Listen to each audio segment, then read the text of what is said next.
मराठा आरक्षणासाठी 9 ऑगस्ट 2023 पासून मराठा आरक्षण आंदोलक मनोज जरांगे पाटील हे वारंवार उपोषण करतात। पहिल्या टप्प्यामध्ये करण्यात आलेलं उपोषण 17 दिवस चाललं। त्यावेळी सरकारने 40 दिवसांचा वेळ मागून घेतला होता। मात्र दिलेल्या कालावधीमध्ये सरकारने काहीही केलं नसल्याचा आरोप करत जरांगे पाटील पुन्हा 25 ऑक्टोबर पासून उपोषणाला बसले होते। ते उपोषण 8 दिवस चाललं। त्यावेळी सरकारने 2 महिन्यांचा अवधी जरांगे पाटील यांना दिला होता। सरकार वारंवार वेळ काढूपणा करत असल्याने आरक्षणासाठी मराठा समाजाला मुंबईमध्ये आंदोलन करण्याची हाक दिली। या आंदोलनात लाखो मराठ्यांचं वादळ नवी मुंबई वाशीमध्ये येऊन धडकल्यानंतर सरकारने धावाधाव करून कुणबी नोंदी सापडलेल्यांना तात्काळ प्रमाणपत्र देण्यासंबंधी अधिसूचना काढली। सरकारच्या शिष्टमंडळाच्या जरांगे पाटील यांच्याशी भेटी झाल्या आणि 27 जानेवारीच्या पहाटे सरकारमधील मंत्री दीपक केसरकर हे सरकारचा निर्णय घेऊन जरांगे पाटील यांच्या भेटीला आले।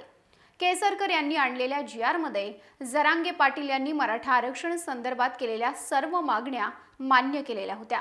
सरकारने मराठा समाजाला मोठा दिलासा दिल्याची बातमी सगळीकडे पसरली आणि त्यानंतर मुख्यमंत्री एकनाथ शिंदे स्वतः मनोज जरांगे पाटील यांच्या भेटीला आले।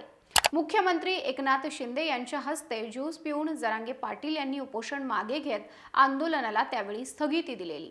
यावेळी GR ला धक्का लागू देऊ नका आणि मराठा समाजानं उधळलेल्या गुलालाचा अपमान करू नका असं आवाहन जरांगे पाटील यांनी मुख्यमंत्री एकनाथ शिंदे यांना केलं होतं। त्यानंतर स्वतः मुख्यमंत्री एकनाथ शिंदेंनी आपण कायदेशीर लढाई लढत आहोत, कायदेशीर प्रक्रिया पूर्ण होईपर्यंत मराठा समाजाला OBC आरक्षणातील सवलती मिळतील असं आश्वासन दिलं होतं। मराठा समाजाकडून मोठा जल्लोष साजरा करण्यात आला, परंतु आता मनोज जरांगे पाटील हे पुन्हा अंतरवाली सराटीमध्ये आमरण उपोषणाला बसलेले आहेत। 15 फेब्रुवारी पासून राज्य सरकारने आरक्षणाच्या प्रश्नी विशेष अधिवेशन बोलवलं असलं तरीही जरांगे पाटील हे उपोषणावरती मात्र ठाम आहेत। सरकारने काढलेल्या अध्यादेशाचा मराठा समाजाला लाभ होत नाही आणि जोवर सगळ्या सोयऱ्यांचा कायदा पारित होत नाही तोपर्यंत आंदोलन सुरूच राहणार अशी त्यांची भूमिका आहे।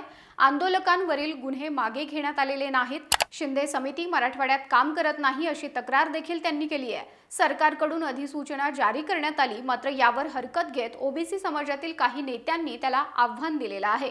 त्यामुळे या अधिसूचनेचं कायद्यामध्ये रूपांतर होईपर्यंत आंदोलन सुरूच ठेवणार असल्याची भूमिका मनोज जरांगे पाटलांनी घेतली आहे। दुसरीकडे OBC समाज मराठ्यांना त्यांच्या प्रवर्गातून आरक्षण देण्यावरून नाराज आहे आणि यावरून मनोज जरांगे पाटील विरुद्ध छगन भुजबळ असा संघर्ष सुद्धा पेटलेला आहे। दरम्यान सगळे सोयऱ्यांच्या अधिसूचनेचं कायद्यात रूपांतर होण्याची प्रक्रिया विशेष अधिवेशनामध्ये पार पडणार असल्याचं मंत्री शंभूराज देसाई यांनी काही दिवसांपूर्वी सांगितलं आहे। आता सरकारने काढलेली अधिसूचना म्हणजे आरक्षणाचा अंतिम शब्द नसला तरी त्या दिशेने होत असलेल्या वाटचालीतील निर्णायक टप्पा आहे हे मनोज जरांगे यांना माहीत असल्याचं दिसतं। अर्थात या वाटचालीतही न्यायालयीन, सामाजिक आणि राजकीय अडथळे आहेत आणि ते पार केल्याशिवाय मराठ्यांना आरक्षण मिळू शकणार नाही हेही लक्षात घेण्याची गरज आहे। मराठा समाजाने जरांगे पाटील यांच्या नेतृत्वाखाली फार मोठ्या अपेक्षेने आंदोलन सुरू केलं होतं। संपूर्ण महाराष्ट्रातील मराठा समाजाची शक्ती आणि आकांक्षा या मोर्चावर स्थिरावल्या होत्या। हा मोर्चा अयशस्वी होणं हे आंदोलनाच्या नेत्यांना आणि शासनालाही परवडणारं नव्हतं। त्यामुळे कोणत्याही परिस्थितीमध्ये हा मोर्चा यशस्वी करणं ही सर्वांचीच गरज होती आणि तो सफल होण्यासाठी फक्त शासनानेच नव्हे तर आंदोलनाच्या नेत्यांनीही हातभार लावला असावा असं दिसून येतं। अधिसूचनेद्वारे अपेक्षेप्रमाणे आरक्षण हातात आलेलं नाही हे मनोज जरांगे यांच्या लक्षात आलं आहे आणि जे राज्य सरकारलाही शक्य नाही तो शब्द म्हणजे सगळे सोयरे प्रस्तावित नियमात टाकला गेला आणि याच सगळ्या बाबी लक्षात आल्यानं मनोज जरांगे पाटील हे पुन्हा बेमुदत उपोषणाला बसलेले आहेत। पुन्हा उपोषण सुरू झाल्यानं अनेकांच्या मनात आरक्षणाविषयी शंका सुद्धा निर्माण झालेल्या आहेत। तुम्हाला या सगळ्याविषयी काय वाटतं ते व्हिडिओच्या खालील कमेंट बॉक्समध्ये लिहून नक्की कळवा। व्हिडिओ आवडल्यास लाईक करा। असेच आणखी नवनवीन व्हिडिओ पाहण्यासाठी फॉर द पीपल न्यूजला सबस्क्राईब व फॉलो जरूर करा।